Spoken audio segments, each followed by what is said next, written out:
Bismillahirrahmanirrahim. Assalamualaikum warahmatullahi wabarakatuh. Perkenalkan, nama saya Ermawati dengan NPM 101207773 dari kelas G2. Assalamualaikum warahmatullahi wabarakatuh. Perkenalkan, nama saya Farah Taskia. Saya mahasiswa STI STMB Bandung dengan NPM 101200775 akan menjelaskan beberapa materi untuk memenuhi tugas anggaran perusahaan. Assalamualaikum warahmatullahi wabarakatuh. Perkenalkan, nama saya Nanda Yuliana dengan NPM saya 1017787. Saya berasal dari kelas G2 Manajemen. Assalamualaikum warahmatullahi wabarakatuh. Perkenalkan, nama saya Muhammad Mukti Ali. Saya dari kelas G2 Manajemen, nomor NPM saya 101200784.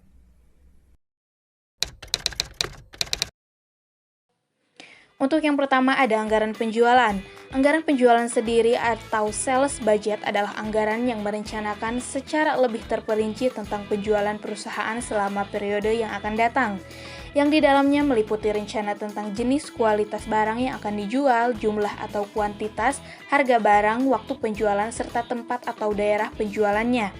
Tidak ada suatu bentuk standar yang harus dipergunakan oleh perusahaan dalam menyusun anggaran penjualan. Setiap perusahaan memiliki kebebasan dalam menentukan bentuk serta formatnya. Yang selanjutnya ada fungsi dari anggaran penjualan.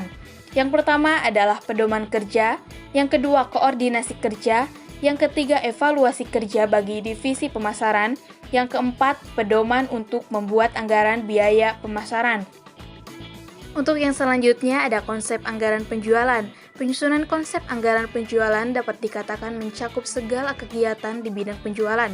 Komponen-komponen pokok konsep anggaran penjualan sebagai berikut. Untuk yang pertama ada dasar-dasar penyusunan anggaran. Di dalamnya ada penyusunan tujuan perusahaan, penyusunan strategi perusahaan, dan penyusunan forecast penjualan. Untuk yang kedua ada penyusunan anggaran penjualan. Yang pertama ada anggaran promosi dan advertensi, yang kedua anggaran biaya penjualan dan rencana pemasaran. Dasar-dasar penyusunan anggaran digunakan sebagai pegangan pokok dalam hal penyusunan anggaran penjualan, harus sesuai dengan tujuan umum perusahaan dan strategi masing-masing perusahaan. Dalam penyusunan anggaran penjualan perlu dipertimbangkan beberapa faktor. Untuk yang pertama ada karakteristik pasar yang dihadapi oleh perusahaan, yang kedua ada kemampuan finansial, yang ketiga keadaan personalia atau SDM, dan yang keempat ada dimensi waktu. Untuk studi kasusnya adalah PT FJI yang berdiri pada tahun 2000 dengan perusahaan yang memproduksi peralatan rumah tangga yang berasal dari kayu jati. Penjualan pada tahun 2008 untuk kursi sebanyak 8.000 unit dengan harga jual 5 juta per unitnya, dan lemari sebanyak 10.000 unit dengan harga jualnya 3 juta per unit. Untuk bulan Januari 2009, manajemen PT FJI menargetkan kenaikan penjualan dalam unit untuk kursi dan lemari masing-masing sebesar 20% dan 10%. Harga jualnya sama dengan bulan Desember pada tahun 2008. Nah, kita akan menyusun anggaran penjualan PT FJI untuk bulan Januari 2009. Jadi untuk langkah yang pertama kita harus menghitung dulu penjualan dalam unit untuk produk kursi dan lemari di bulan Januari 2009 ini. Nah, kita butuh juga data penjualan bulan Desember 2008. Untuk rumusnya sendiri, penjualan Desember dikali 1 ditambah pertumbuhan penjualan Januari. Nah, untuk kursi 8.000 dikali 1 ditambah 20% sama dengan 9.600 unit. Dan untuk lemari 10.000 dikali 1 ditambah 10% sama dengan 11.000 unit. Ini adalah jumlah atau target yang harus kita jual pada bulan Januari 2009. Untuk yang selanjutnya kita harus menghitung penjualan untuk seluruh produk dengan mengalihkan penjualan dalam unit dengan harga jualnya. Untuk kursi sendiri 9.600 unit dikali 5 juta per unitnya dan kita mendapatkan 48 miliar.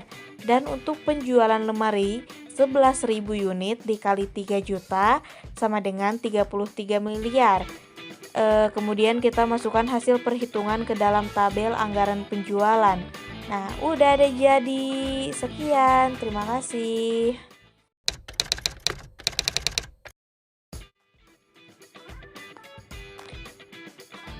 Untuk yang selanjutnya ada biaya bahan baku. Bahan baku merupakan bahan yang membentuk bagian menyeluruh produk jadi. Bahan baku yang diolah perusahaan manufaktur dapat diperoleh dari pembelian lokal, impor, atau dari pengelolaan sendiri. Di dalam memperoleh bahan baku, perusahaan tidak hanya mengeluarkan biaya sejumlah harga beli bahan baku saja, tetapi juga mengeluarkan biaya-biaya pembelian, pergudangan, dan biaya-biaya perolehan lainnya. Biaya bahan baku merupakan komponen biaya yang terbesar dalam pembuatan produk jadi. Dalam perusahaan manufaktur, bahan baku diolah menjadi produk jadi dengan pengeluaran biaya konversi. Bahan yang digunakan untuk produk diklasifikasikan menjadi bahan baku atau bahan langsung dan bahan pembantu atau bahan tidak langsung. Bahan langsung yaitu bahan yang digunakan untuk produksi yang dapat diidentifikasikan ke produk. Biaya bahan baku dan biaya tenaga kerja langsung merupakan biaya utama atau prime cost yang dibebankan kepada persediaan produk dalam proses. Bahan tidak langsung meliputi semua bahan yang bukan merupakan bahan baku. Biaya bahan tidak langsung dibebankan pada biaya overhead pabrik saat bahan tersebut digunakan untuk produksi.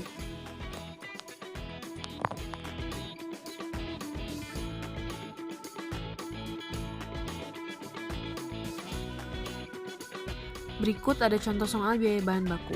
PT Masta Bisnis dalam melakukan aktivitas produksinya membutuhkan 3 jenis bahan baku yaitu X, Y, dan Z. Pada tanggal 5 Februari 2021 melakukan pembelian bahan baku sebagai berikut. Nama barang pertama ada bahan X, unitnya 5.000 kg, harga per unitnya 400, jumlahnya 2 juta. Nama barang kedua ada bahan Y, unitnya 2.000 kg, harga per unitnya 750 dan jumlahnya 1.500.000. Yang ketiga ada bahan Z, unitnya 3.000 kg, harga per unitnya 500 dan jumlahnya ada 1.500.000. Total per unit yaitu 10.000 kg dan total harga per unit yaitu 5 juta. Biaya angkut yang dibayarkan untuk mengangkut ketiga jenis bahan baku tersebut adalah 375.000.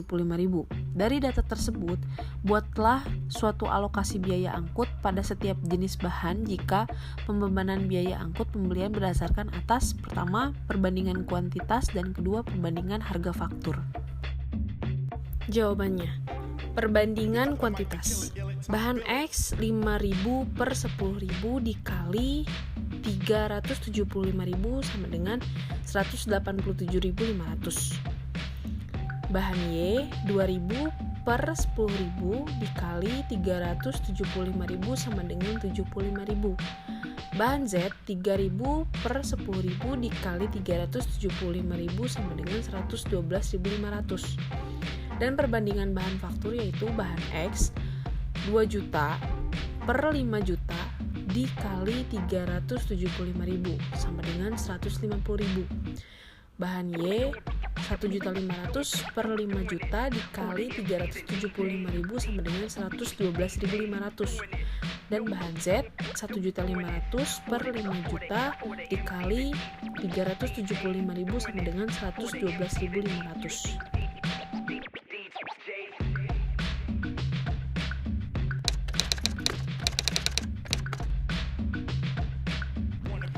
Selanjutnya ada pembelian bahan baku. Dalam organisasi besar, pembelian bahan baku biasanya dilakukan oleh Departemen Pembelian yang dikelola oleh agen pembelian. Adapun tugas dari Departemen Pembelian adalah pertama, menerima bukti permintaan pembelian atas bahan baku, perlengkapan, dan peralatan. Kedua, menyimpan informasi mengenai sumber pasokan harga dan jadwal pengapalan serta penghantaran. Ketiga, membuat dan menempatkan pesanan pembelian. Keempat, mengatur pelaporan di antara Departemen Pembelian, Penerimaan, dan Akuntansi. Kelima, di beberapa perusahaan, Departemen Pembelian memiliki fungsi tambahan yaitu menyetujui pembayaran atas setiap faktur yang diterima dari pemasok. Berikut prosedur pembelian bahan baku.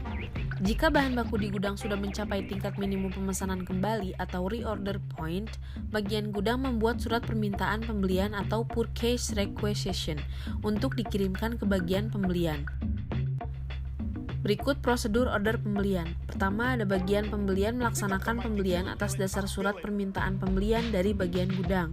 Kedua, bagian pembelian mengirimkan surat permintaan penawaran harga atau purchase price quotation kepada para pemasok. Ketiga, pemasok dipilih dan bagian pembelian kemudian membuat surat order pembelian untuk dikirimkan kepada pemasok yang dipilih.